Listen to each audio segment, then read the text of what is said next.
we've had an idea for a while that Stoke would stay in the top division, because obviously they've been a little bit clear for a couple of weeks now, but just how much of a relief was it to finally cross that 40-point mark? Well, it's a huge relief because it's so important to us, and we don't want just to be a one-season wonder. We'd like to use this current season to set a platform for next year, and when we will try to improve and get better. Can you give us a feeling just of how big an achievement this is for Stoke? I mean, obviously the media had written them off at the start of the year. Just how proud can everyone involved with the club be of this achievement? I think, start at the manager, because he's the guy who's in the front line, and he's done a fantastic job, and I'm sure he'd be the first to say how important people around him have been to him. And then there's everyone else at the club, Tony Scholes and all his staff, they're all important. It's been a big team effort, and of course we've had great support from our supporters, because we played at Hull on Saturday, and their ground is much quieter than our ground, and I thought they would be throwing the kitchen sink at us, and in fact, touch wood, we won, and we got the 3 points we needed. But no, so we've had support everywhere, and our own supporters have been really, really good, and we couldn't have asked for more. You mentioned a few things there I'd just like to pick up on. First of all, the fans. Obviously, sort of notably, people have been saying they're the loudest fans in the country, and such an intimidating place to come, shown by the results at home, of course. Just how much has that helped to have that backing? Well, we all believe it's helped a great deal, and I know the manager's absolutely very keen to tell the supporters how important it is, because he believes it. He thinks it does make a difference, and I'm sure he's right. It is great to have that support behind you, and it just gives those players just that extra. That extra buzz, and that they've got all these supporters behind them now. So it has been significant, I think. I've seen there's a sellout already for the Wigan game on Saturday, despite the fact, effectively, well, we wouldn't say nothing to play for, because we all know there's money for every place in the Premier League, but with that status already sealed, sellout already, credit to the fans. Have you got anything special planned for them on that day? Well, I can't say at this moment. So we're certainly going to say a big thank you for them, and I'm sure they've had a great season, and you'll have to wait and see. And of course you mentioned Tony Pulis. What a fantastic job he's done this year. Do you think he could be an outside candidate for manager of the season? Well, I think he deserves to be. I've put my 3 candidates forward. That's Tony. That's obviously you've got to include Alec Ferguson, having done what he's done yet again, as it's still no less remarkable. And of course Fulham have done remarkably well, and you've got to give their manager credit for what he's done. He's had a great season. So yes, I think they're the 3 candidates. They'd be my 3 candidates, and of course I'd vote for Tony, wouldn't I? Yeah. And he's come under a bit of criticism from the outside, the media, and Arsene Wenger notably earlier on in the season, for the style of play played at Stoke. Will there be any pressure to change that, or will he stick with his principles and carry on down the same line? I'm sure he's going to stay with what he believes will work well for the football club, and I don't think we get enough credit for the football we play. We tend to be associated with Rory Delap's throw, which is a very useful tool, but he himself is a fine player, and he doesn't get enough credit for what a good player he is. And there's much more to us than a long throw or a dead ball kick. Those are important, of course. We shouldn't lose sight of that. I think something like 40% of all goals, not just Stoke City's goals, come from set pieces. So it's a very important part of football.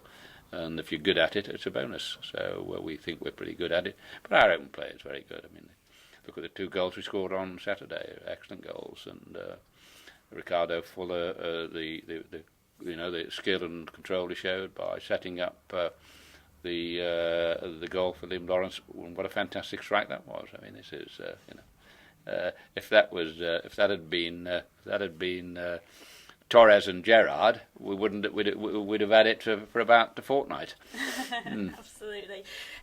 Looking ahead to next year, you said before you didn't want to be a one-season wonder. You wanted to push on. Not actually that far off the top half. What are your aims for next year? Well, we want to do better. We want to do better. Obviously, you're always trying to improve, and we're putting a lot of resource into our academy and training ground. So that's a big job. We're looking. We've got planning consent. Hopefully, will be granted this week. That's what we're keeping our fingers crossed. There are no snags there. And then we'll be trying to improve the squad, which is the name of the game. There are a couple of clubs in the past, I think Ipswich and Reading come to mind, who've had particularly impressive first seasons and then got relegated the second season. How difficult is it going to be to stave off the sort of pressure that will come from other clubs who may have sussed out the way you play? Will it be harder the second time round? Well, some people think it will be. I'm not so sure about that. I'm not saying it will be easy, because clearly it's never going to be easy any season, so it won't be easy, but I'm not so pessimistic about this second year factor that they're talking about. And so I hope I'm right, of course, and that I'm thinking we're more experienced, we know more than we did at the start of the season, and there's a reasonable chance of having a better season. That's what we'll be aiming to do. And transfer funds for next year, what's the situation? Is Tony Pulis going to have some money to spend to improve the squad? We've talked about it, and we will be improving the squad, yes. Arguably, Abdoulaye Faye and James Beattie, two of the signings that he made this year, are the reason why. Well, I mean, obviously it's a team game, but they've made real impact.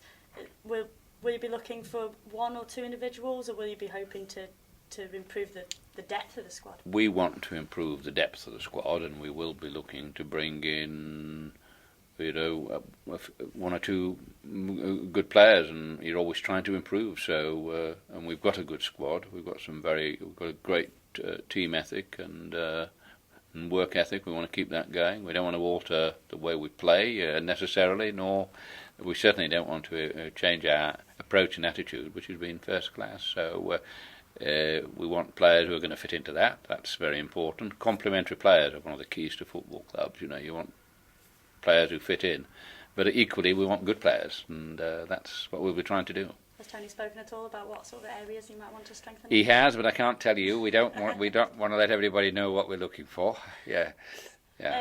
Just finally, this year's been maybe a bit of a dream for everybody associated with Stoke City. I've heard commentators say, "I can't believe I'm at Old Trafford." Fans say, "I can't believe I'm going to Anfield."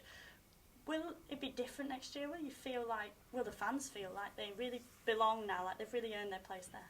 Oh, I think they will. I mean, it's a great division to play in. It's a great league to play in. It's regarded as the best in the world. We've got some of the best club teams in the world. There's no question about that. You only have to see how unlucky Chelsea were last week against Barcelona.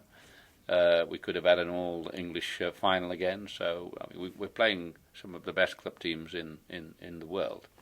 So that's great for our supporters to have that opportunity and for us to be involved and sometimes beat them. We hope we managed to beat Arsenal. We drew twice with Liverpool, so that wasn't bad. And I thought we were rather unlucky not to get a point against Manchester United. I suppose Chelsea, we were winning until the 88th minute at Stamford Bridge. So that was a fantastic. And then we lost 2-1, which really was a huge disappointment. So we were just a whisker away from getting a result there, so it's not bad, is it?